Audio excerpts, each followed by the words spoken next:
اس کی روح سے ناشنا ہو جاتا ہے. تو وہ ایسا ہوتا ہے کہ مچھر چھانتے ہیں اور سموچے اونٹ نکل جاتے ہیں. سودی کاروبار تم بھی کرو ہم بھی کریں گے، نہ تم ہمیں چھیڑو نہ ہم تمہیں چھیڑیں گے. ساری بحث ہوگی رفع یدین پر ہے کہ نہیں ہے، اور نماز ہو گئی کہ نہیں ہو گئی، تراویح 8 ہے کہ 20 ہے، ساری بحث اس پر ہوگی. تو یہ جو تصورات ہیں نیکی کے پرورٹڈ، کہ جیسے اندھوں نے ایک ہاتھی کو دیکھ کر اندازہ کرنا چاہا وہ کیسا ہے، جس نے اس کے پیر کو ٹٹول لیا، اس نے کہا ستون کے مانند ہے، جس کا ہاتھ پڑ گیا اس کے کان پر، اس کا چھاج کی طرح ہے ہاتھی. تو مختلف جو ہے اڑائے کچھ ورق لالے نے، کچھ نرگس نے، کچھ گل نے، چمن میں ہر طرف بکھری ہوئی ہے داستان میری. تو نیکی کا یہ تصور جو ہے تقسیم ہو گیا. یہ آیت قرآن مجید کی اس اعتبار سے عظیم ترین آیت ہے. نیکی کی حقیقت، اس کی جڑ کیا ہے، بنیاد کیا ہے، اس کی روح کیا ہے، اس کے مظاہر کیا ہے. مظاہر میں اولین شے کون سی ہے، ثانین کون سی ہے، ثالثاً کون سی ہے. اور اس پر ایک پورا علم الاخلاق جو قرآن کا ایک مکمل کتاب تصنیف کی جا سکتی ہے. ایتھکس، قرآنک ایتھکس کے لیے یہ آیت ایک یوں سمجھیے کہ جڑ اور بنیاد ہے. لیکن یہ سمجھ لیں کہ یہ آیت یہاں آئی کیوں ہے. پس منظر میں وہی تحویل قبلہ ابھی ہے. تحویل قبلہ کے 4 رکوع 15، 16، 17، 18 یہ تو سالڈ ہے. اس سے پہلے 14ویں رکوع میں آیت تھی للہ المشرق والمغرب فأینما تولوا فثم وجہ اللہ. ادھر بھی پھر اتنی آیتیں چھوڑ کر، اتنا چھوڑ کر پھر گئی لیس البر ان تولوا وجوہکم قبل المشرق والمغرب. نیکی یہی نہیں ہے کہ تم اپنے مشرق اور مغرب کی طرف پھیر دو. یہ نہیں کہا یہ نیکی نہیں ہے، نیکی یہی نہیں ہے، یہ بھی نیکی ہے. جو ظاہر ہوگا نیکی کا وہ بھی نیکی ہے، لیکن اصل سے اس کا باطن ہے. باطن صحیح ہے، نیک ہے، تو حقیقت میں نیکی نیک ہے، ورنہ نہیں. ولیکن البر، بلکہ نیکی تو اس کی ہے. اب یہاں سے شروع ہوا جو نیکی کی جڑ ہے، بنیاد ہے. من آمن باللہ والیوم الآخر والملائکۃ والکتاب والنبیین. سب سے پہلے ایمان، تاکہ تصحیح نیت ہو جائے. یہ جو ایمان لائے اللہ پر، یعنی جو نیکی کر رہا ہے صرف اللہ سے اجر کا طالب ہے. والیوم الآخر، اور قیامت کے دن پر کہ اس کا کوئی اجر دنیا میں نہیں، صرف آخرت میں مطلوب ہے. ورنہ آدمی سوداگری کرے، دکانداری کرے، کپڑا بیچے، کچھ اور بیچے، دین تو نہ بیچے. دین کا کام کر رہا ہے تو اس کے لیے سوائے اخروی نجات کے اور سوائے اللہ کے خدا کے کوئی اور شے مقصود نہ ہو. والملائکۃ والکتاب والنبیین، اور ایمان لایا فرشتوں پر اور کتابوں پر اور انبیاء پر. یہ تینوں مل کر ایک یونٹ بنتے ہیں. فرشتہ لایا دین، کتاب بن گئی، اور انبیاء پر آئی وہ کتاب. ایمان بالرسالت کا تعلق نیکی کے ساتھ یہ ہے کہ نیکی کا ایک مجسمہ تمہارے سامنے رہے، آئیڈیل، اسوہ. ایسا نہ ہو کہ اونچ نیچ ہو جائے. نیکیوں میں بھی ایسا ہوتا ہے، کوئی جذبات میں ایک طرف کو نکل گیا، کوئی جذبات میں ایک طرف کو نکل گیا.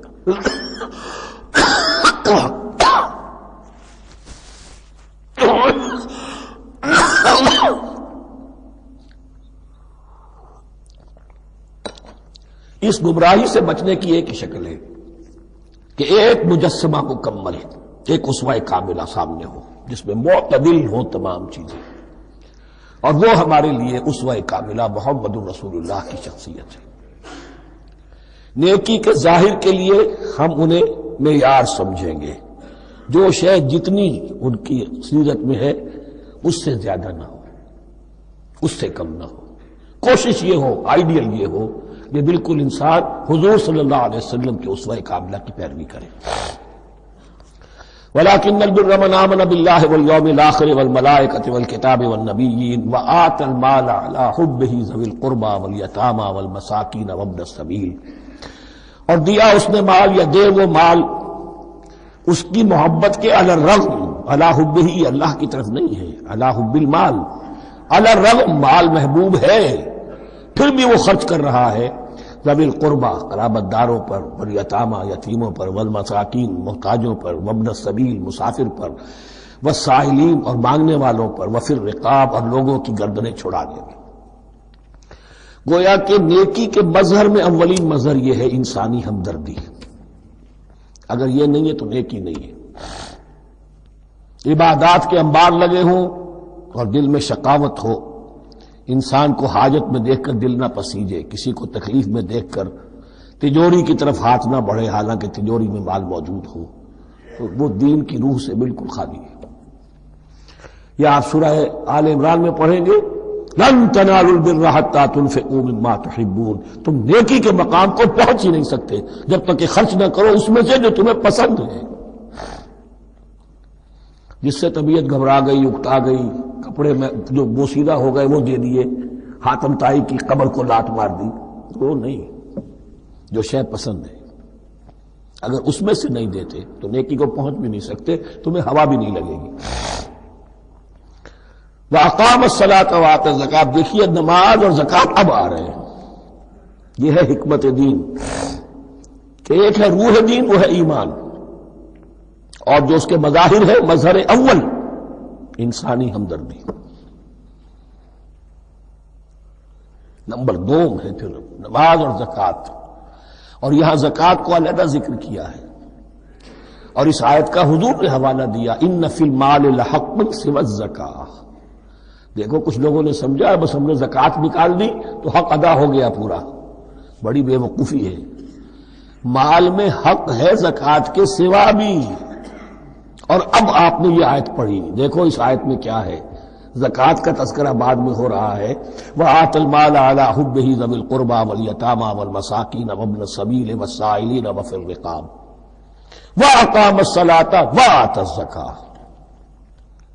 اس کی کیا حکمت ہے کہ ایمان کو تر و تازہ رکھنے کے لیے نماز ہے، اقم الصلاۃ لذکری، اور انسانی ہمدردی میں مال خرچ کرنے کے جذبے کو پروان چڑھانے کے لیے برقرار رکھنے کے لیے زکوٰۃ ہے. اتنا تو دو نا کم سے کم. بوتل کا منہ تو کھلے، کارک تو نکلے اس کا. اگر بوتل کا کارک نکل جائے گا تو شاید اس میں سے کچھ شربت اور بھی نکل آئے. تو زکوٰۃ ہے تو کارک کے مانند 2.5% ہے، کیا ہے، لیکن یہ کہ اس سے پھر کچھ اور بھی نکلے گا. جو زکوٰۃ بھی نہیں دیتا اس نے کیا کرنا. وَالْمُوفُونَ بِعَهْدِهِمْ إِذَا عَاهَدُوا، اور وہ کہ جو اپنے عہد کو پورا کرنے والے ہیں جب کوئی عہد کر لیں. سب سے بڑا عہد اللہ سے کیا، لست بربکم قالوا بلی. پھر عہد شریعت کا ہے کہ جو ہم نے کیا اللہ کے ساتھ. پھر آپس میں جو بھی معاہدے ہو جائیں، اور معاملات انسانی سارے کے سارے معاہدات کی شکل میں. شوہر اور بیوی کا معاملہ بھی ایک معاہدہ ہے. Marriage is a social contract.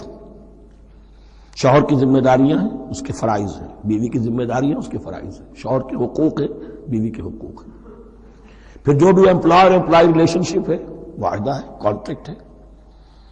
جو ہمارا آپ کا پولیٹیکل سسٹم ہے وہ بھی معاہدوں کے اوپر مبنی ہے. بڑا بزنس جو ہے وہ کانٹریکٹ میں چلتا ہے. تو اگر ایک چیز پیدا ہو جائے کہ جو عہد کر لیا ہے اسے پورا کرنا ہے تو ساری اسٹریم لائننگ ہو جائے گی تمام معاملات کی.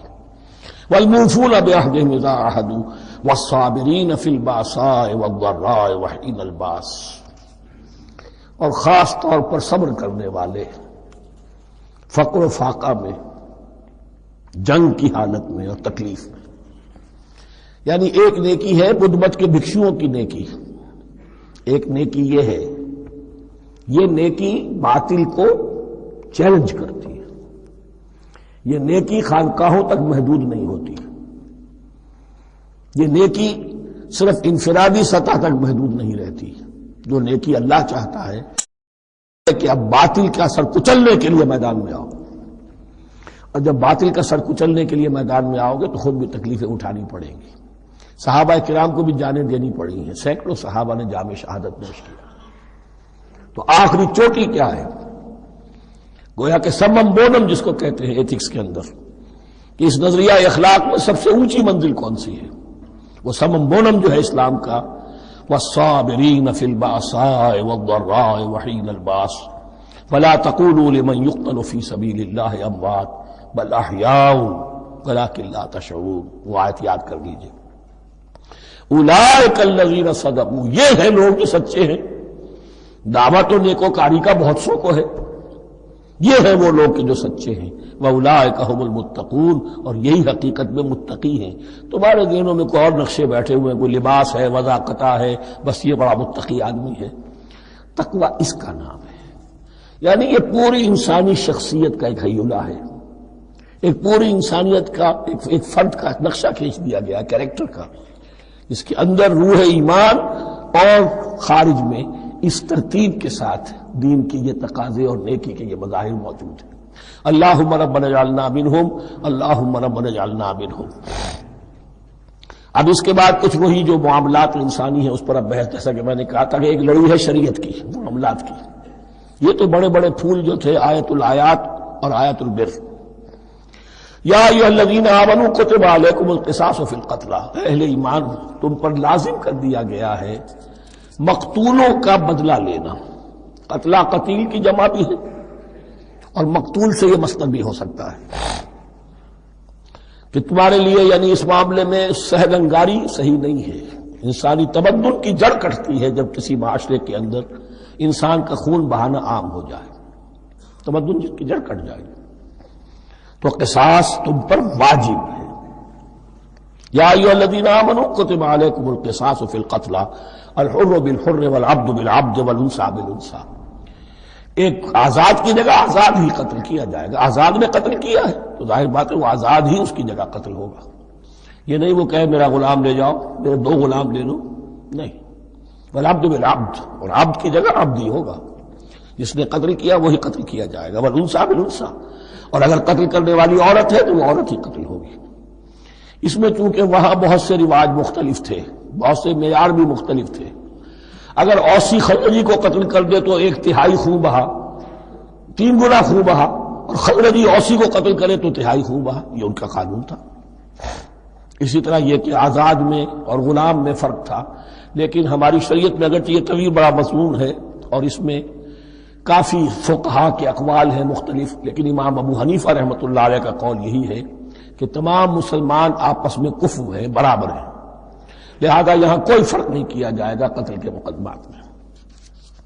فمن عفی لہ من اخیہ شیء فاتباع بالمعروف واداء الیہ باحسان، پھر جس کو معاف کر دیا جائے کوئی شے اس کے بھائی کی جانب سے، یعنی جو مقتول ہے اس کے ورثاء اگر کہتے صاحب ہم اس کی جان بخشنے کو تیار ہیں، چاہے وہ خون بہا لے لیں یا ویسے ہی معاف کر دیں، تو جو بھی کچھ خون بہا طے ہوا ہو اداء الیہ باحسان فاتباع بالمعروف، تو اس کی پیروی کی جائے معروف طریقے پر اور ادائی کی جائے خوبصورتی کے ساتھ۔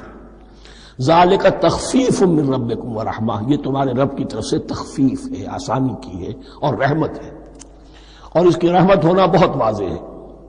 اگر یہ شکل نہ ہو تو پھر قتل در قتل کا سلسلہ جو ہے وہ جاری رہتا ہے، لیکن اگر یہ ہو گیا کہ قاتل کو لا کے سامنے کھڑا کر دیا، لو بھائی اب تمہارے ہاتھ میں اس کی جان ہے، چاہو تو یہ قتل کر دیا جائے گا، چاہو احسان کرنا چاہو بخشنا چاہو ویسے ہی بخش دو، چاہو تو خون بہا لے لو۔ اس سے کیا ہوگا کہ وہ دشمنیوں کا جو دائرہ ہے وہ پھر سمٹ جاتا ہے، بڑھتا نہیں۔ اس میں بڑی رحمت ہے اللہ کی طرف سے۔ قانون جو ہے اسلام میں قتل کا، اس میں مدعی ریاست نہیں ہوتی۔ آج کل ہمارے ہاں غلطی یہ ہے، مدعی ریاست بن جاتی ہے۔ یہ مدعی ہوتا ہے یہاں پر جو بھی مقتول کے ورثاء ہیں، اور کسی کو صدر کو کیا صدر کے باپ کو بھی اختیار نہیں ہے کہ کسی قاتل کو معاف کر دے۔ قاتل کو معاف کرنے کا جو اختیار ہے وہ صرف مقتول کے ورثاء کو ہے، کوئی صدر نہیں کر سکتا۔ ہمارے دستور میں ہے، پوری شرح پوری شک موجود ہے۔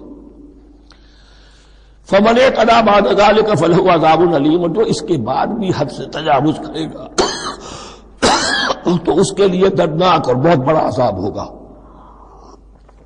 وَلَكُمْ فِي الْقِصَاصِ حَيَاةٌ يَا أُولِي الْأَلْبَابِ لَعَلَّكُمْ تَتَّقُونَ، اور اے ہوش مندو قصاص میں زندگی ہے تمہارے لیے۔ ایک روحانی تصور ہے معاف کر دینا اچھا ہے، اسلام بھی کہتا ہے ان تعفوا وتصفحوا وتغفروا فإن اللہ غفور رحیم، لیکن قتل کے مقدمات میں سہل انگاری جو ہے وہ اچھی نہیں ہے، پیروی شدت کے ساتھ ہونی چاہیے تاکہ اس سے آگے قتل کا سلسلہ بند ہو۔ وَلَكُمْ فِي الْقِصَاصِ حَيَاةٌ يَا أُولِي الْأَلْبَابِ لَعَلَّكُمْ تَتَّقُونَ، تاکہ تم بچ سکو۔ اب کوتب علیکم دوبارہ آ گیا۔ یہ کوتبہ کے لفظ کو سمجھ لیجئے، جہاں بھی کوئی شے فرض کی جائے گی، لازم کی جائے گی، وہ کوتبہ ہے۔ اسی لیے شریعت کے لیے قرآن مجید میں جو لفظ ہے الکتاب، الکتاب اس معنی میں کہ اس میں شریعتی خداوندی پوری کی پوری موجود ہے۔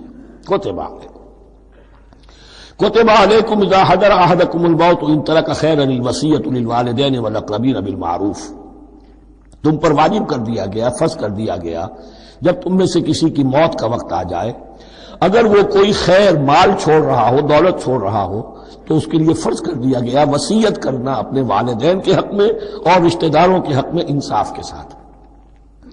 ابھی چونکہ قانون وراثت نازل نہیں ہوا تھا، یہ ابتدائی قدم اٹھایا گیا۔ وہاں ہوتا یہ تھا جو آج بھی ہندوؤں میں ہوتا ہے، جو مر گیا اس کی ساری جائیداد کا مالک جو ہے بڑا بیٹا، چھوٹے بیٹے بھی نہیں، نہ بیٹیاں نہ بیوی، کچھ نہیں، تو سارا کا سارا مال جو ہڑپ کر جاتے تھے، کسی کو کچھ نہیں۔ یہاں یہ کہ اب پہلا ابتدائی حکم دیا گیا، لیکن یہ آیت منسوخ ہو جائے گی سورہ نساء میں جب پورا قانون وراثت آ گیا، تو اب یہ آیت منسوخ شمار ہوتی ہے۔ ناسخ وہ قانون وراثت ہے جو سورہ نساء کے دوسرے رکوع میں آئے گا۔ البتہ اس کے ایک حصے کو حضور نے باقی رکھا ہے، وہ گویا کہ سنت نے اس کے ایک جز کو برقرار رکھا ہے، اور وہ جز یہ ہے کہ مرنے والا 1/3 اپنے مال کے لیے وصیت کر سکتا ہے کسی کے لیے، 1/3 سے زیادہ نہیں، اور وارث کے لیے وصیت نہیں ہوگی، جس کی وراثت میں حق مقرر ہو چکا ہے اس کے لیے وصیت نہیں ہوگی، وہ غیر وارث کے لیے وصیت ہوگی، کسی دینی ادارے کو دینا چاہے، کسی اور کو دینا چاہے، یتیم کو، بیوہ کو، یتیم خانے کو، ٹھیک ہے، 1/3، 2/3 میں قانون وراثت کی تنفیذ ہوگی لازماً۔ تو اس آیت کا صرف اتنا حصہ باقی رکھا ہے حضور نے صلی اللہ علیہ وسلم۔ حقاً علی المتقین، یہ اللہ کا تقوی رکھنے والوں پر حق ہے، واجب ہے کہ وہ وصیت کریں کہ ہمارے والدین کو یہ مل جائے، فلاں رشتہ دار کو یہ مل جائے، باقی جو ہے جو بھی ورثہ ہیں لے جائیں۔ فمن بدلہ بعد ما سمعہ، تو جس نے بدل دیا اس وصیت کو اس کے بعد کہ اسے سنا تھا، فإنما اسمہ علی الذین یبدلونہ، تو اس کا بوجھ، اس کا گناہ انہی پر آئے گا جو تبدیل کرتے ہیں۔ جو وصیت کرنے والا تھا وہ بری ہے، اس نے صحیح وصیت کی تھی، جس نے بعد میں اس وصیت میں تحریف کی، تبدیلی کی، اس کا وبال، اس کا بوجھ انہی پر آئے گا۔ ان اللہ سمیع علیم، یقینا اللہ سب کچھ سننے والا اور جاننے والا ہے۔ فمن خاف من موص جنفا، اب اگر کسی کو اندیشہ ہوا کہ وصیت کرنے والے نے جانبداری برتی ہے، ٹھیک وصیت نہیں کی ہے، دیانتداری کے ساتھ اس کی رائے یہ ہوئی، او اسمن، یا گناہ اس نے کمایا ہے، فاصلح بینہم، اور اب ان کے مابین صلح کرا دی، ورثاء کو جمع کیا کہ بھائی وراثت تو یہ تھی، ان کی وصیت تھی، لیکن دیکھو اس میں یہ زیادتی والی بات ہے، اگر تم مطمئن ہو جاؤ، متفق ہو جاؤ، تو اس میں اتنی تبدیلی کر دی جائے ان کے اتفاق سے، فلا اسم علیہ، تو اس میں کوئی گناہ نہیں ہے، یعنی ایسی نہیں ہے یہ بات کہ اس کو وہ سینکشن اور سینکٹیٹی حاصل ہو گئی ہے، تقدس، کہ اب اس میں کوئی تبدیلی نہیں ہو سکتی، باہمی مشورے سے اور اچھے جذبے سے، اصلاح کے جذبے سے وصیت میں تغیر ہو سکتا ہے۔ ان اللہ غفور الرحیم، یقیناً اللہ تعالی بخشنے والا ہے، رحم فرمانے والا۔ اب لڑی آ گئی دوسری عبادت والی، عبادت میں صوم۔ جہاں تک نماز کا ذکر ہے تو وہ تو مکی صورتوں میں اس کا بے تحاشا مرتبہ ذکر موجود ہے، لیکن یہاں جو ہے معاملہ صوم، اس سے پہلے مکی دور میں صوم کا کہیں کوئی تذکرہ ہی نہیں، نہ عربوں میں اس کا رواج تھا۔ یہ لفظ بھی عربی زبان میں تھا گھوڑوں کے لیے، گھوڑے روزہ رکھتے تھے، رکھتے کیا تھے بیچارے، انہیں رکھوایا جاتا تھا، کیونکہ عربوں کا جو معاملہ تھا وہ لوٹ مار، غارت گری، اور اس کے لیے انہیں چاہیے تیز رفتار سواری، جاؤ حملہ کرو، لوٹو مارو اور بھاگو۔ اونٹ جو ان کی فضا اور ان کے ماحول کے لیے مناسب تھا، وہ زیادہ تیز دوڑ نہیں سکتا، اپنی اس ضرورت کے لیے گھوڑا چاہیے تھا۔ گھوڑے میں عرب کا سخت موسم برداشت کرنے کی عادت نہیں، نازک جانور ہے، وہ پیاسا تو نہیں رہ سکتا 7 دن تک جیسے کہ اونٹ رہ سکتا ہے، بھوکا نہیں رہ سکتا، وہ لو کے تھپیڑے نہیں برداشت کر سکتا، لہذا عرب اس کو رکھواتے تھے روزہ، کھانا پینا بند کیا اور اس کے جو ہے منہ کر کے کھڑے ہو گئے جب گرم تیز ہوا چل رہی ہے، خود تو اپنے آپ کو لپیٹ لیا اپنے گھٹنے میں، گھٹنا کہلاتا ہے وہ جو بھی کپڑا اوپر ہوتا ہے، اور وہ اس گھوڑے کو جو ہے وہ ساری آگ اس پر برس رہی ہے تاکہ اس میں عادت پیدا ہو جائے جھیلنے کی، برداشت کرنے کی، تو جنگ کے موقع پر کہیں یہ دغا نہ دے جائے، اگر یہ ہمت ہار گیا تو اس کا تو کیا کیا جائے گا، تو اصل میں سوار ہے جو مارا گیا۔ یہ روزہ ان کے ہاتھ تھا، لیکن جب حضور آئے مدینے میں تو یہاں یہود میں روزے کا رواج تھا۔ وہ ایک تو عاشورہ کا روزہ رکھتے تھے، اس لیے کہ وہ تاریخ تھی جس میں کہ نجات ملی تھی بنی اسرائیل کو فرعونیوں سے۔ تو اس طریقے سے حضور نے پھر ابتداءً ہر مہینے میں 3 روزے رکھنے کا حکم دیا۔ یہ ہے ابتدائی حکم جو حضور نے دیا، قرآن میں ابھی نہیں آیا تھا۔ جیسے تحویل قبلہ کے معاملے میں بھی قرآن نے کہا کہ ہم نے تمہیں اس قبلے پر رکھا تھا، لیکن اس کا کوئی حکم جو ہے قرآن میں جلی نہیں ہے۔ یہ ہو سکتا ہے کہ وہ حکم بھی حضور کو اللہ ہی نے دیا ہو، وحی خفی کے ذریعے سے۔ پہلے یہ کہ ہر مہینے میں 3 روزے۔ اب ظاہر بات ہے کہ مہینے جو ہے وہ سخت گرم بھی ہو سکتے ہیں۔ اب اگر 30 کے 30 روزے ایک ہی مہینے میں فرض کر دیے گئے ہوتے اور وہ ہوتے جون جولائی کے تو جان نکل جاتی۔ بہترین تدبیر یہ کی گئی ہر مہینے میں، اور یہ موسم سارے آ رہے ہیں اس میں۔ پھر کچھ عرصے کے بعد یہ رمضان کا روزہ فرض کیا گیا۔ پہلا جو روزہ تھا 3 دن کا، اس میں یہ بھی تھی اجازت کہ جو اگر مسافر نہیں ہے، بیمار بھی نہیں ہے، طاقت رکھتا ہے روزہ رکھنے کی، پھر بھی روزہ نہ رکھے تو اس کا فدیہ یہ ہے کہ 1 مسکین کو کھانا کھلائے۔ علی الاطلاق تھا یہ۔ جب رمضان کے روزے کی فرضیت ہو گئی تو اب یہ فدیہ نہیں ہے، البتہ حضور نے اس کو باقی رکھا ایسے شخص کے لیے جو بہت بوڑھا ہے، یا کوئی خاتون بہت بوڑھی ہے برداشت نہیں کر سکتی، یا کوئی بیمار ہے، کسی سخت ایسی بیماری میں ہے کہ روزہ اس کے لیے جان کے لیے ہلاکت کا اندیشہ ہو سکتا ہے، اس کے لیے فدیہ برقرار رکھا۔ عام طور پر صحت مند شخص جو مسافر بھی نہ ہو اس کے لیے یہ رعایت ختم ہو گئی۔ یہ ہے ان آیات کی تعبیر جس پر میں پہنچا ہوں، بہت پہلے پہنچ گیا تھا، لیکن چونکہ اکثر مفسرین نے یہ بات نہیں لکھی ہے تو میں جھجکتا رہا، لیکن بعد میں مجھے معلوم ہوا کہ مولانا انور شاہ کاشمیری رحمۃ اللہ علیہ کی رائے یہی ہے، تو مجھے اعتماد ہو گیا۔ اور پھر مجھے اس کا ذکر جو ہے یہ تفسیر کبیر میں امام راضی کے ہاں بھی مل گیا کہ متقدمین کے ہاں یہ رائے موجود تھی کہ پہلی 2 آیتیں جو ہیں اس روزے سے متعلق یہ رمضان کے روزے سے متعلق نہیں ہیں، بلکہ وہ 3 ہر مہینے کی 13، 14 اور 15 ایام 20 کے روزے حضور نے بعد بھی رکھے ہیں نفلاً، لیکن شروع میں یہ 3 روزے رکھنے کا حکم دیا گیا تھا۔ پہلی 2 آیتیں اس 6 آیتوں پر مشتمل رکوع، اور یہ ایک عجیب مقام ہے۔ قرآن مجید کے احکام بہت دفعہ ہے، نماز کے احکام قرآن میں بہت دفعہ ہیں، کہیں وضو کا ہے، کہیں تیمم کا ہے، کہیں اور نماز خوف کا ہے، مختلف جگہوں پر، لیکن صوم کی عبادت پر یہ 6 آیات کامل ہیں، مکمل ہیں، اس کی حکمت، اس کی غرض و غایت، اس کے احکام سب کے سب اس میں آ گئے۔ اب پہلی 2 آیتیں کون سی ہیں؟ یا ایھا الذین آمنوا کتب علیکم الصیام کما کتب علی الذین من قبلکم لعلکم تتقون۔ اے ایمان والو، تم پر بھی فرض کیا گیا روزہ رکھنا، جیسے کہ فرض کیا گیا تھا تم سے پہلوں پر، تاکہ تمہارے اندر تقویٰ پیدا ہو جائے۔ وہ جنگ کے لیے کرواتے تھے، گھوڑوں کو تیار، تمہیں تقویٰ کے لیے اپنے آپ کو تیار کرنا ہے، بھوک کو قابو میں رکھ سکو، شہوت کو قابو میں رکھ سکو، پیاس کو برداشت کر سکو۔ اللہ کی راہ میں جنگ کے لیے تمہیں نکلنا ہوگا، اس میں بھوک بھی آئے گی، پیاس بھی آئے گی، اپنے آپ کو تیار کرو جہاد کے لیے۔ اور یہ بات واضح ہو جائے گی، اگلے رکوع سے قتال کی بحث شروع ہو جائے گی۔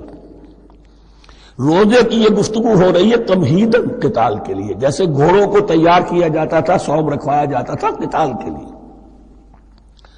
ایام معدودات، گنتی کے چند دن ہیں، یہ گویا کہ ثبوت ہے اس کا کہ یہ 2-3 دن سے زیادہ، معدود جو ہے وہ عربی زبان میں 9 سے زیادہ نہیں ہو سکتا۔ معدودہ جب آئے گا، ایام معدودات، یہ جمع جو ہے جمع قلت کہلاتی ہے۔ معدودہ بڑی سے بڑی رقم ہو سکتی ہے، لیکن معدودات جمع قلت ہے، گنتی کے چند روز ہے۔ فمن کان منکم مریضا، ان میں بھی یہ رعایت ہے کہ جو تم میں سے بیمار ہو، او علی سفر، یا سفر پر ہو، فعدۃ من ایام اخر، تو وہ تعداد پوری کر لے دوسرے دنوں میں۔ وعلی الذین یطیقونہ، اور جو اس کی طاقت رکھتے ہوں، فدیۃ طعام مسکین، وہ فدیہ دے 1 مسکین کا کھانا کھلانا۔ ان آیات کی تفسیر میں جیسا کہ میں نے عرض کیا مفسرین کے بہت سے اقوال ہیں، اب میں اس کی بحث میں نہیں جا سکتا، جو میں نے اپنے مطالعے کے بعد رائے قائم کی ہے میں صرف وہی بیان کر رہا ہوں کہ اس وقت، اور یہ امام راضی کے الفاظ ہیں کہ یہ فرضیت الگ تعیین نہیں تھی بلکہ الگ تخییر تھی۔ فرض تو ہے روزہ، لیکن اس کا بدل بھی دیا جا رہا ہے، اگر تم نہیں رکھنا چاہتے تو تم ایک مسکین کو کھانا کھلا دو۔ تو گویا کہ تدریجاً انہیں لانا تھا، کیونکہ اس بات کے وہ پہلے سے عادی نہیں تھے۔ فمن تطوع خیرا فهو خیر اللہ، اور جو اپنی جی سے اپنی مرضی سے خیر کرنا چاہے تو اس کے لیے خیر ہے، روزہ بھی رکھے اور مسکین کو کھانا بھی کھلائے، دونوں کام کرے، تو اس میں کوئی رکاوٹ تو نہیں، اس کے لیے بہتر ہوگا۔ وَأَن تَصُومُوا، اور دیکھو اگر روزہ رکھو، خیر لکم ان کنتم تعلمون، یہ تمہارے لیے بہتر ہے اگر تم جانو۔ اب یہاں بھی ایک طرح کی رعایت کا انداز ہے۔ یہ دو آیتیں ہیں میرے نزدیک وہ پہلا حکم جو دیا گیا اور جو تھا اصل میں جس کے تحت کہ حضور صلی اللہ علیہ وسلم نے، میں شاید مغالطے میں ہی کہہ بیٹھا ہوں کہ قرآن مجید میں نہیں آیا، حضور نے خود کیا ہے، ان آیات سے در حقیقت حضور نے ہر مہینے میں 3 دن کے روزے، جو یا تو یہ کہ ان آیتوں کے بعد اور یا یہ کہ حضور نے اپنے طور پر کر دیے تھے، ان آیات نے اس کی توثیق کر دی۔ اب آ رہی ہیں 2 آیتیں جو خاص رمضان کے روزے سے متعلق ہیں، حکمت اور غرض و غایت۔ پھر ایک آیت طویل آئے گی احکام، اور پھر ایک آیت آئے گی لٹمس ٹیسٹ۔ یہ 6 آیتیں۔ شہر رمضان الذی انزل فیہ القرآن، رمضان کا مہینہ وہ ہے جس میں قرآن نازل کیا گیا۔ ھدی للناس وبینات من الھدی والفرقان، لوگوں کے لیے ہدایت، اور ہدایت کی بھی روشن بینات باتیں، والفرقان، اور حق و باطل میں فرق کر دینے والی چیز۔ فمن شہد منکم الشہر، تو جو کوئی بھی پائے اس مہینے کو، یا جو شخص بھی مقیم ہو اس مہینے میں، مسافر نہ ہو، فلیصم، اس پر لازم ہے کہ روزہ رکھے۔ اب وہ وجوب علی التخییر ختم ہو گیا، اب وجوب علی التعیین، اب یہ لازم ہے، یہ رکھنا ہے۔ ایک رعایت باقی رکھی، ومن کان مریضا او علی سفر فعدۃ من ایام اخر، جو بیمار ہے یا یہ کہ سفر پر ہے وہ تعداد پوری کر لے دوسرے دنوں میں۔ یرید اللہ بکم اليسر ولا یرید بکم العسر، اللہ تمہارے ساتھ آسانی چاہتا ہے، سختی نہیں چاہتا۔ یہ لوگ اپنے اوپر سختیاں جھیلتے ہیں، شدید جو ہے سفر کے اندر بھی روزہ رکھے ہوئے، حالانکہ یہاں اجازت دی ہوئی ہے۔ یہ بلکہ حضور نے ایک مرتبہ ایک سفر میں کافی سرزنش کی، کچھ ایک جہاد اور قتال پہ نکلے تھے، لیکن کچھ لوگوں نے اس سفر میں بھی روزہ رکھ لیا۔ نتیجہ یہ ہوا کہ سفر کے بعد جہاں منزل میں اب جا کر خیمے لگانے تھے وہ نڈھال ہو کر گر گئے، جن لوگوں کا روزہ نہیں تھا انہوں نے پھر وہ خیمے لگائے، منزل کا کام کیا۔ تو حضور نے فرمایا کہ لیس من البر الصیام فی السفر، روزے رمضان اس میں سفر میں روزہ رکھنا کوئی نیکی کا کام نہیں ہے۔ لیکن ہمارا تصور اور ہے، 105 بخار چڑھا ہوا ہے، روزہ نہیں چھوڑوں گا میں، روزہ تو میں نے رکھا ہوا، یا روزہ تو میں نہیں چھوڑوں گا۔ حالانکہ جہاں رعایت اللہ کی ہے اس رعایت سے فائدہ نہ اٹھانا ایک طرح کا کفران نعمت ہے۔ وَلِتُكْمِلُوا الْعِدَّةَ، لیکن تمہیں عدت اور تعداد اب پوری کرنی ہوگی۔ وہ جو تھی ایک رعایت کہ فدیہ دے کر فارغ ہو جاؤ، وہ نہیں ہے۔ وَلِتُكَبِّرُوا اللَّهَ عَلَىٰ مَا هَدَاكُمْ، اور تاکہ تم تکبیر کرو اللہ کی اس پر کہ جو اس نے ہدایت تمہیں عطا فرمائی۔ وَلَعَلَّكُمْ تَشْكُرُونَ، اور تاکہ تم شکر کر سکو اس نعمت عظمیٰ کا جو قرآن حکیم کی شکل میں تمہیں دی گئی۔ اس موضوع پر میرا کتابچہ عظمت صوم اور عظمت صیام و قیام قرآن، اس میں یہ سارے مضامین تفصیل سے آئے ہیں، کیا حکمت ہے، کیا غرض و غایت ہے، کیا مقصد ہے، اور آخری منزل کیا ہے، وَإِذَا سَأَلَكَ عِبَادِي عَنِّي فَإِنِّي قَرِيبٌ۔ مطلوب تو یہ ہے کہ تمہارا جو یہ جسم حیوانی ہے یہ کچھ کمزور پڑے، روح ربانی جو تم میں پھونکی گئی ہے اسے تقویت حاصل ہو۔ دن میں روزہ رکھو، اس حیوانی وجود کو ذرا کمزور کرو، دباؤ اس کے تقاضوں کو، رات کو کھڑے ہو جاؤ، اللہ کا کلام سنو اور پڑھو، تاکہ تمہاری روح کی آبیاری ہو، اس پر حیات، آب حیات کا ترشح ہو۔ نتیجہ کیا نکلے گا؟ تمہارے اپنے اندر سے ایک پیاس ابھرے گی، وَإِذَا سَأَلَكَ عِبَادِي عَنِّي فَإِنِّي قَرِيبٌ، تقرب الی اللہ کا جذبہ پیدا ہوگا۔ تو اے نبی، جب میرے بندے، ایسے بندے آپ سے میرے بارے میں سوال کریں، ان کو بتا دیجئے میں قریب ہوں، دور نہیں۔ یہ حقوق انسانی کا میرے نزدیک دنیا میں سب سے بڑا میگنا کارٹا ہے۔ اللہ اور بندے کے درمیان کوئی فصل نہیں ہے، فصل اگر ہے تو تمہاری اپنی خباثت ہے۔ اگر تمہاری نیت میں فساد ہے، حرام خوری تو کرنی ہی کرنی ہے، تو اب کس منہ سے اللہ سے دعا کرو گے؟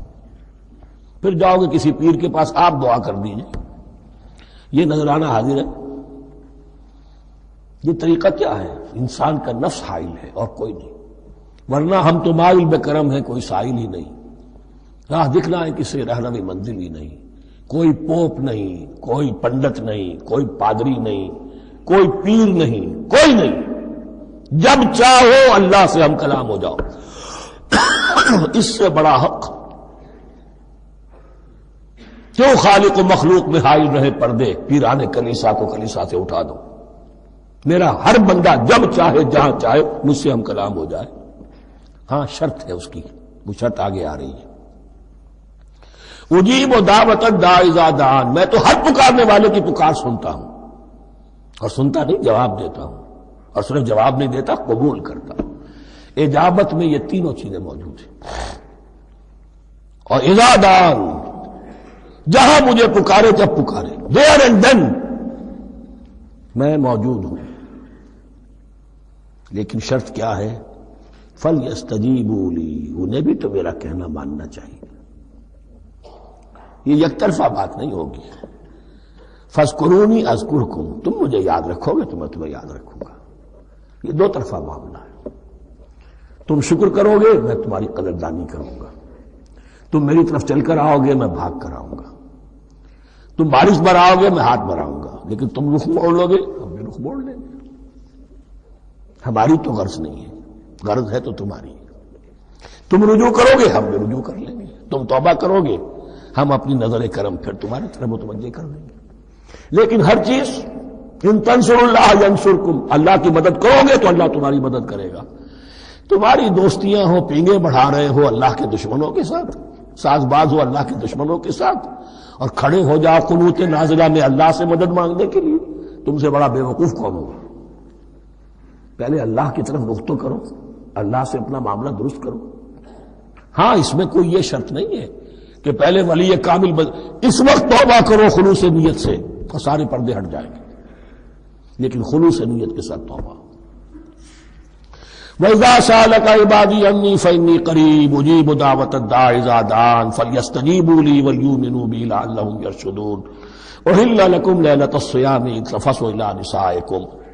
اب یہ ہے احکام کی آیت، بڑی طویل ہے، چونکہ یہود کے ہاں شریعت میں روزہ جو ہے شروع ہو جاتا تھا شام کو ہی، اور رات بھی روزے میں شامل تھی، تو تعلق زن و شو بھی نہیں ہو سکتا، اور کوئی سحری وحری کا تصور نہیں تھا، جیسے ہی سوئے رات شروع روزہ شروع، اب اگلے دن تک غروب آفتاب تک روزہ رہے گا۔ ہمارے ہاں روزے میں نرمی کی گئی ہے، ایک تو یہ کہ رات کو اس سے خارج کر دیا، روزہ دن کا ہے، اور رات کے وقت تعلق زن و شو بھی ہے، کھانا پینا بھی ہے، جو پابندیاں روزے کی ہیں وہ سب اٹھ گئی۔ لیکن ہو یہ رہا تھا کہ لوگ سمجھ رہے تھے کہ شاید وہی جو احکام ہیں یہود کے ہاں شاید وہی ہمارے ہاں بھی ہیں، اس لیے وہ ایسا بھی ہوتا تھا اپنے جذبات میں بیویوں سے مقاربت کرتے تھے، لیکن دل میں سمجھتے تھے کہ ہم نے غلط کام کیا ہے۔ یہاں اب ان کو اطمینان دلایا جا رہا کہ نہیں، احل لکم لیلۃ الصیام الرفث الی نسائکم، حلال کر دیا گیا ہے تمہارے لیے روزے کی راتوں میں اپنی بیویوں کے پاس جانا۔ ہن لباس لکم وانتم لباس لہن، وہ پوشاک ہے تمہارے لیے، تم پوشاک ہو ان کے لیے۔ بڑا بلیغ کنایا ہے یہ، جیسے لباس میں اور جسم میں کوئی پردہ نہیں ہے، لباس ہی تو پردہ ہے نا، لباس میں اور جسم میں تو کوئی پردہ نہیں، ایسے ہی بیوی میں اور شوہر میں کوئی پردہ نہیں۔ ہن لباس لکم وانتم لباس لہن۔ ویسے بھی انسان کے اخلاق کی حفاظت کرنے والی، مرد کے اخلاق کی حفاظت کرنے والی بیوی ہے، بیوی کے اخلاق کی حفاظت کرنے والا مرد ہے۔ وہ مجھے اقبال کا شعر یاد آ رہا تھا، تعلیم نئی ہو کہ پرانی، نسوانیت زن کا نگہباں ہے فقط مرد، نہ پردہ نہ تعلیم نئی ہو کہ پرانی، نسوانیت زن کا نگہباں ہے فقط مرد۔ بہرحال ایک دونوں کے لیے وہ ایک ضرورت بھی ہے، ان کی پردہ پوشی بھی کرتے ہیں ایک دوسرے کی، اور اس طریقے سے لباس کی جو ہے اس میں کنایا کیا گیا۔ علم اللہ انکم کنتم تختانون انفسکم، اللہ کے علم میں ہے کہ تم اپنے آپ کے ساتھ خیانت کر رہے تھے۔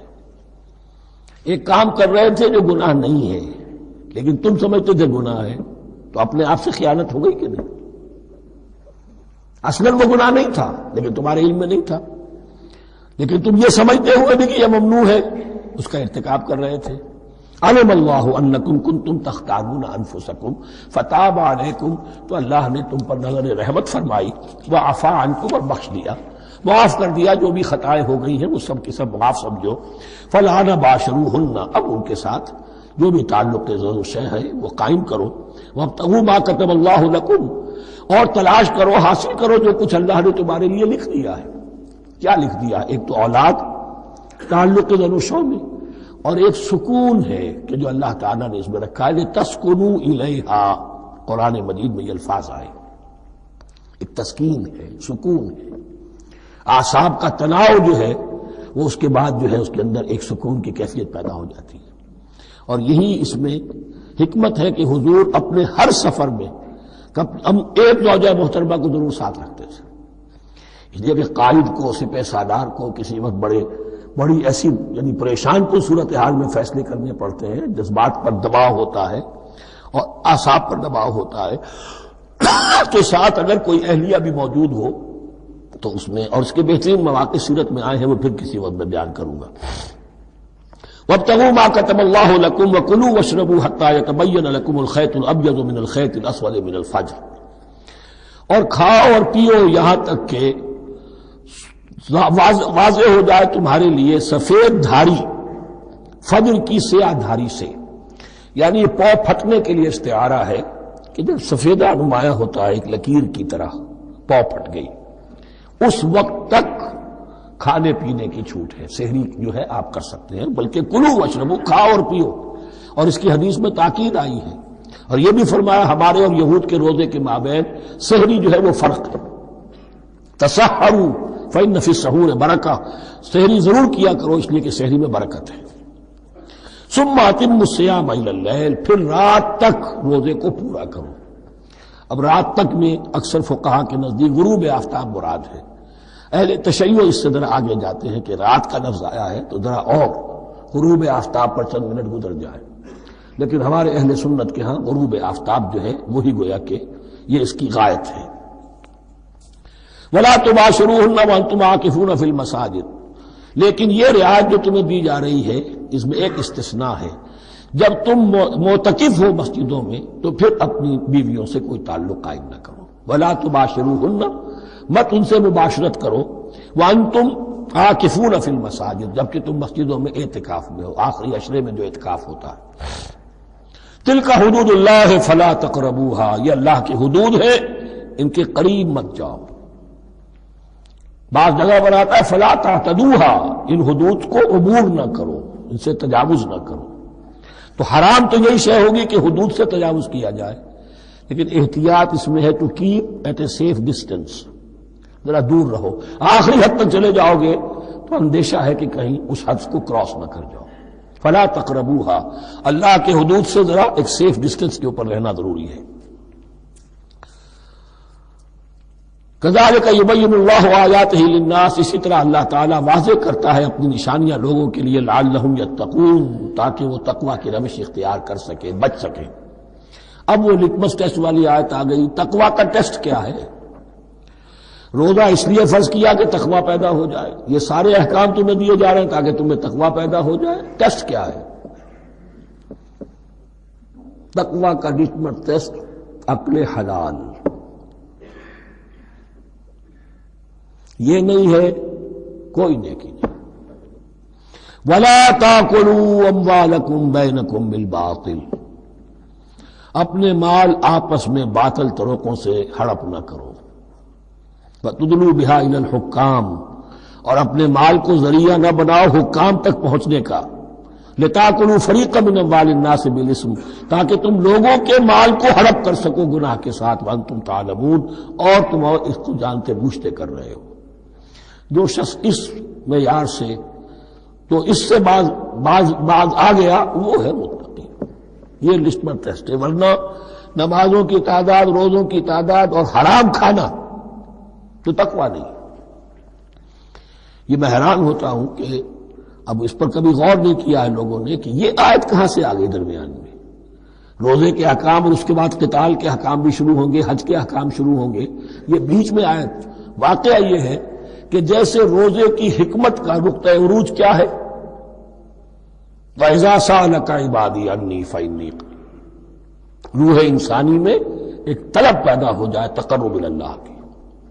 اسی طرح احکام صوم میں جو کلائمیکس ہے وہ یہ ہے، وَلَا تَأْكُلُوا أَمْوَالَكُمْ بَيْنَكُمْ بِالْبَاطِلِ وَتُدْلُوا بِهَا إِلَى الْحُكَّامِ لِتَأْكُلُوا فَرِيقًا مِّنْ أَمْوَالِ النَّاسِ بِالْإِثْمِ وَأَنْتُمْ تَعْلَمُونَ يَسْأَلُونَكَ عَنِ الْأَهِلَّةِ، اے نبی آپ سے پوچھ رہے ہیں چاند کی گھٹتی بڑھتی صورتوں کے بارے میں.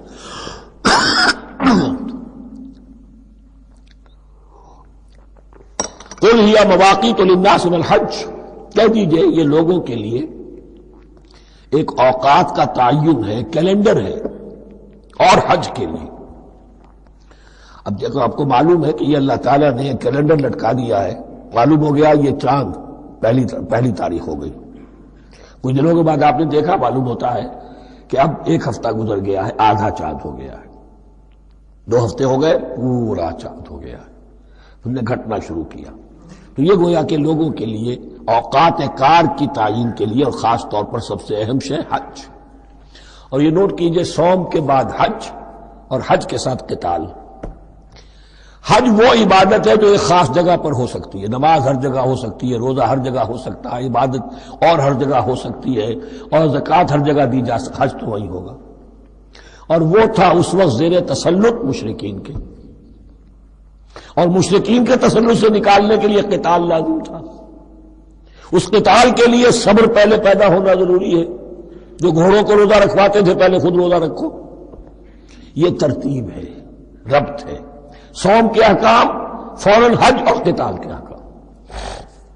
يسألونك عن الأهلة قل هي مواقيت للناس والحج وليس البر بأن تأتوا البيوت من ظهورها ولكن البر من اتقى.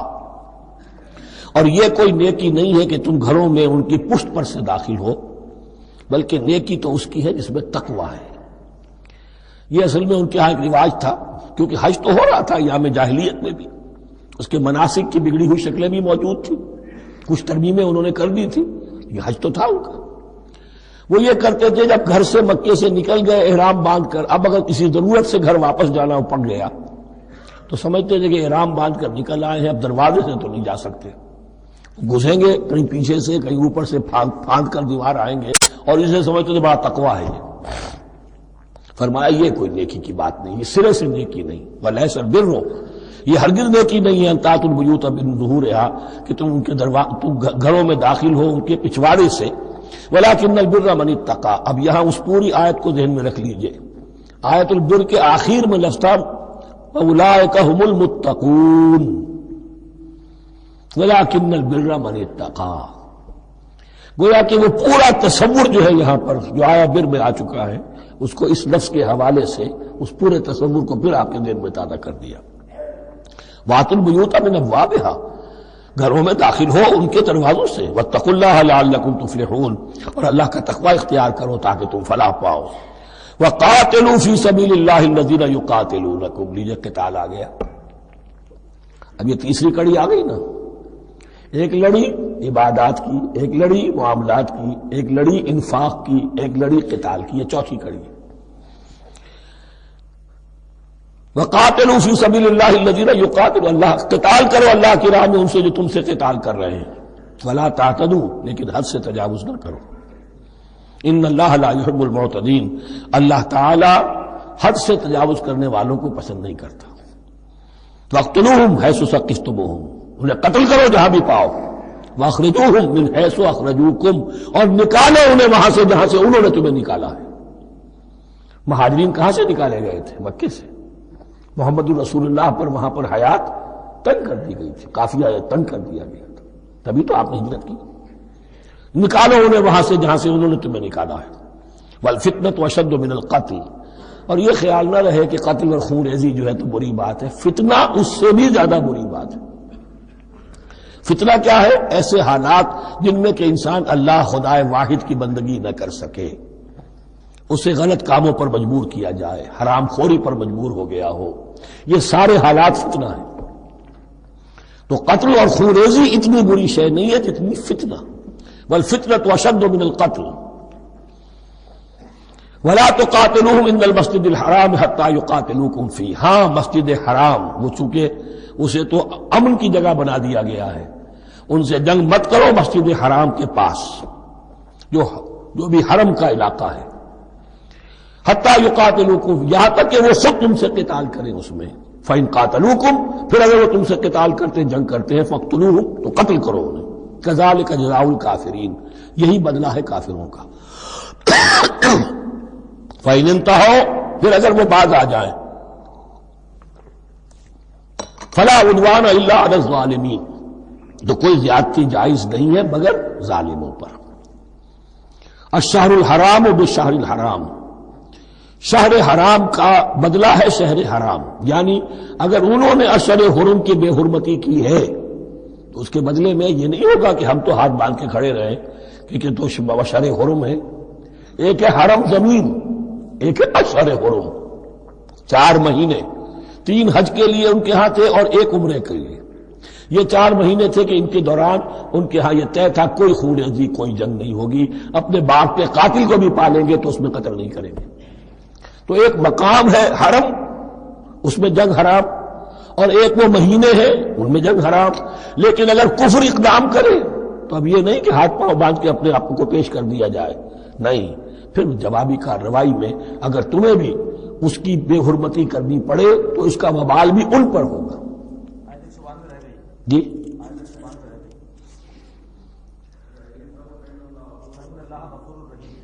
وَفَإِنِ انتَهَوْا فَإِنَّ اللَّهَ غَفُورٌ رَحِيمٌ، اگر وہ بعد آ جائے تو اللہ غفور اور رحیم ہے۔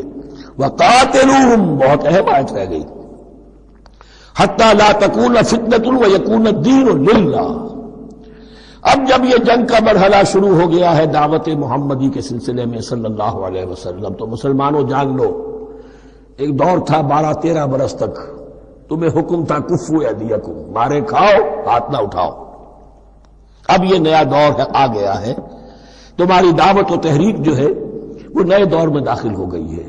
اب جب تمہاری تلواریں نیام سے باہر آ گئی ہیں، اب یہ نیام میں نہ جائیں جب تک کہ فتنہ بالکل ختم نہ ہو جائے اور دین اللہ ہی کے لیے ہو جائے، اللہ کا دین قائم ہو جائے، پوری زندگی میں اس کے احکام کی تنفیذ ہو رہی ہے۔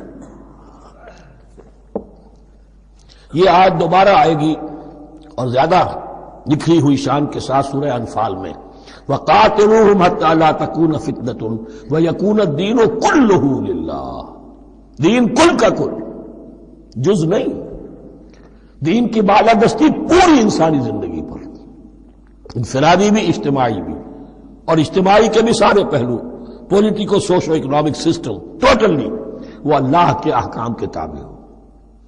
وَقَاتِلُوهُمْ حَتَّى لَا تَكُونَ فِتْنَةٌ وَيَكُونَ الدِّينُ لِلَّهِ فَإِنِ انتَهَوْا فَلَا عُدْوَانَ إِلَّا عَلَى الظَّالِمِينَ، پھر اگر وہ باز آ جائے، صلح چاہے تو ٹھیک ہے، پھر ظالموں کے اوپر جو ہے سوائے ظالموں کے کسی پر زیادتی جائز نہیں۔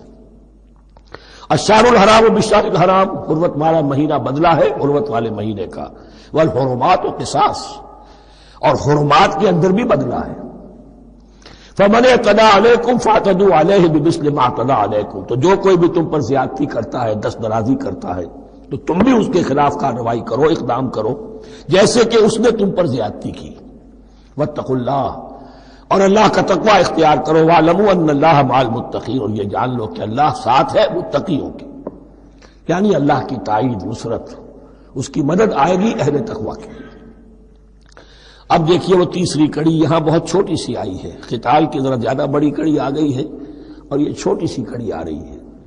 قتال کے لیے لازم ہے انفاق بھی، جنگ کیسے ہوگی اگر فوج کے لیے ساز و سامان نہ ہو، رسد کا اہتمام نہ ہو، ہتھیار نہ ہو، سواریاں نہ ہو، کیسے ہوگی جنگ؟ وَأَنفِقُوا فِي سَبِيلِ اللَّهِ وَلَا تُلْقُوا بِأَيْدِيكُمْ إِلَى التَّهْلُكَةِ، خرچ کرو اللہ کی راہ میں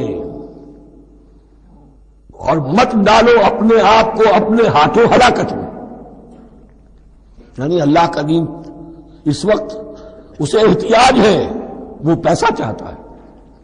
جیسے حضور نے تبوک کے موقع پر عام اپیل کی اور آپ اپنے مال کو لے کر بیٹھے ہوئے ہیں، تو گویا کہ آپ نے اپنے آپ کو ہلاکت میں خود ڈال دیا. یہ انفاق ہے، جہاد بالمال. وَأَنفِقُوا فِي سَبِيلِ اللَّهِ وَلَا تُلْقُوا بِأَيْدِيكُمْ إِلَى التَّهْلُكَةِ وَأَحْسِنُوا إِنَّ اللَّهَ يُحِبُّ الْمُحْسِنِينَ. اور احسان کی روش اختیار کرو، دین کے اندر بھی خوبصورتی پیدا کرو، دین میں بہتر سے بہتر مقام حاصل کرنے کی کوشش کرو. ہمارا معاملہ کیا، دنیا میں آگے سے آگے اور دین میں پیچھے سے پیچھے. دین میں یہ دیکھیں گے اس سے کم پر گزارا ہو سکتا ہو، کوئی اور شے ہو کہ جس میں اس سے کم سے بھی بات پوری ہو جائے، دین میں یہ ہوگا. اور دنیا میں آگے سے آگے ہے جستجو کہ خوب سے ہے خوب تر کہاں. تو اگر یہ جستجو دنیا میں ہے، اس سے بڑھ کر دین میں ہونی چاہیے. فاستبقوا الخیرات، نیکیوں میں ایک دوسرے پر بازی لے جانے کی کوشش کرو. وَأَنفِقُوا فِي سَبِيلِ اللَّهِ وَلَا تُلْقُوا بِأَيْدِيكُمْ إِلَى التَّهْلُكَةِ وَأَحْسِنُوا، اور احسان کی روش اختیار کرو. ان اللہ یحب المحسنین، یقیناً اللہ تعالی محسنین کو ان لوگوں کو کہ جو درجہ احسان پر فائز ہو جائیں محبت کرتا ہے، انہیں پسند کرتا ہے. یہ حدیث جبرائیل اگر ذہن میں ہو تو 3 درجے ہیں، جیسے میں نے آج بتایا آپ کو. وَنَحْنُ لَهُ مُسْلِمُونَ وَنَحْنُ لَهُ عَابِدُونَ وَنَحْنُ لَهُ مُخْلِصُونَ. 3 درجے دوسرے ہیں، اسلام، ایمان، احسان. اخبرنی عن الاسلام، اخبرنی عن الایمان، اخبرنی عن الاحسان. احسان کیا ہے؟ ان تعبد اللہ کانک تراہ فإن لم تکن تراہ فإنہ یراک. یہ سارے کام جو دین کے لیے کیے جا رہے ہوں، عبادت ہے، جہاد ہے، قتال ہے، ایسی کیفیت میں، ایسے اخلاص کے ساتھ گویا کہ تم اپنی آنکھوں سے اللہ کو دیکھ رہے ہو. اور اگر تم اللہ کو نہیں دیکھ رہے تو کم سے کم یہ کیفیت تو تمہاری ہو جائے کہ تمہیں مستحضر رہے کہ اللہ تمہیں دیکھ رہا ہے. یہ احسان ہے. وَأَحْسِنُوا، عام طور پر اس کا ترجمہ اس انداز میں نہیں کیا گیا ہے، اس کو اچھی طرح سمجھ لیجئے. ویسے یہ مضمون کھل کر آئے گا سورہ مائدہ میں. ان اللہ یحب المحسنین، یقیناً اللہ تعالی محسنین کو پسند کرتا ہے. وَأَتِمُّوا الْحَجَّ وَالْعُمْرَةَ لِلَّهِ، اور حج اور عمرہ مکمل کرو اللہ کے لیے. جو عمرے کے لیے احرام تو باندھ لیا جائے گا مدینے سے 7 میل باہر نکل کر ہی. حج مکمل تو ہوگا جب طواف بھی ہوگا، وقوف عرفہ بھی ہوگا، سارے اس کے جو بھی مناسک ادا کیے جائیں گے. لیکن یہ کہ جو شخص بھی نیت کر لے حج کی یا عمرے کی تو پھر اسے مناسب کو مکمل کرنا چاہیے، کوئی کمی نہ رہے. فَإِنْ أُحْصِرْتُمْ، اگر تمہیں گھیر لیا جائے، روک دیا جائے، جیسے کہ سن 6 میں ہو گیا، صلح حدیبیہ کرنی پڑی، مشرکین مکہ اڑ گئے، نہیں داخل ہونے دیں گے. اگر تمہارا گھیراؤ ہو جائے فَمَسْتَيْسَرَ مِنَ الْهَدْيِ، تو جو بھی تم قربانی پیش کر سکو پیش کر دو. یہ دم احصار کہلاتا ہے کہ چونکہ اب ہم آگے نہیں جا سکتے، یہی ہمیں احرام کھولنا پڑ رہا ہے، تو دم احصار، یہ خون، یہ جو جانور اللہ کے نام پر ہم دے رہے ہیں، یہ اس کی ایک طرح کا کفارہ ہے. وَلَا تَحْلِقُوا رُؤُوسَكُمْ حَتَّى يَبْلُغَ الْحَدْيُ مَحِلَّهُ، اور اپنے سر اس وقت تک نہ موڑو جب تک کہ وہ ہدی کا جانور جو ہے وہ محل تک، یعنی جو بیت الماس جہاں پر جا کر ذبح ہونا ہے وہاں پہنچ نہ جائے. جانور تو آپ نے بھیج دیے اور وہ رکاوٹ نہیں ڈالیں گے، اس لیے کہ ان کا گوشت تو ان کو کھانے کو ملے گا. لہذا جانور، لیکن یہ اندازہ کر لو کہ اب اتنا وقت گزر گیا ہے کہ وہ ہدی قربانی کا جانور جو ہے وہ پہنچ گیا ہوگا. ہدیم بالغ الکعبہ، وہ وہاں پر اس کی اپنے مقام پر پہنچ گیا. فمن کان منکم مریضا او بہ اذى من راسہ، تو جو کوئی بھی تم میں سے ہو بیمار یا اس کے سر میں کوئی تکلیف ہو، کوئی زخم ہو، اور اس کی وجہ سے یہ ہے کہ وہ حجامت کرانی ضروری ہو جائے، بال کاٹنے ضروری ہو جائے، ففدیۃ من صیام او صدقۃ او نسک، تو پھر فدیہ دینا پڑے گا. اگر اس ہدی کے جانور کے کعبے تک پہنچنے سے پہلے تمہیں اپنے بال کاٹنے پڑے، حجامت کرانی پڑی، تو فدیہ ہوگا. یہ جو ہے دم جنایت کہلاتا ہے، یعنی ایک جو کمی رہ گئی ہے اس کی تلافی کے لیے. وہ صیام بھی ہے، روزے 3 دن کے، اور صدقۃ او نسک، یا پھر یہ ہے کہ کوئی قربانی ہے، ایک جانور قربان کیا جائے، دم جنایت اس کو کہتے ہیں، یا صدقہ کیا جائے، 6 افراد کو کھانا کھلایا جائے. فَإِذَا أَمِنْتُمْ، پھر جب تمہیں امن حاصل ہو اور تم سیدھے جا سکتے ہو، بیت اللہ پہنچ سکتے ہو، فمن تمتع بالعمرۃ الی الحج فما استیسر من الحج، تو جو کوئی بھی فائدہ اٹھائے عمرے سے حج سے قبل، فما استیسر من الحج، تو وہ ایک اور قربانی پیش کرے جو بھی اسے میسر ہو۔